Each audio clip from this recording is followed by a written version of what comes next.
মানুষের গরুতে আমাকে গাছটা সব খাইয়া হলাই। এইভাবে দাঁড়ায় থাকলে হবে? ঘরে যে চাল ডাল কিছু নাই, এগুলা কি চোখে বাজে? কতদিন এরকম কাজ ছাড়া থাকবা? চেষ্টা তো আর কম করতেছি না, আমার মনে হয় কপালটাই খারাপ, কোনোভাবে কোনো কাজ বাজ জোগাড় করতে পারতেছি না। দেখো, না খায় খায় দিন যাইতেছে, তোমার অনেক কষ্ট হইতেছে না? কষ্ট কি খালি আমার একাই হইতেছে? আপনারও তো হইতেছে কষ্ট। এইভাবে কাজ ছাড়া কতদিন আর থাকবেন? না খায় না খায় আপনার চেহারাটা শুকিয়ে যাইতেছে। খালি কি আমি শুকাইছি, তুমিও তো শুকাই গেছো। এইভাবে আর হইব না, এটা কিছু করারই লাগবে। যদি আজকের মধ্যে কোনো কাজ বাজ না ম্যানেজ করতে পারি, 10,000 টাকা কিস্তি উঠাই আমি একটা পায়ের রিক্সা কিনি।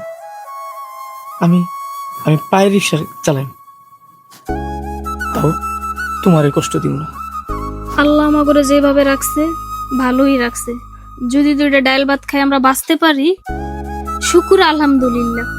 আমি আর কিচ্ছু চাই না, শুধু তোমার ভালোবাসা পাইলেই হবে।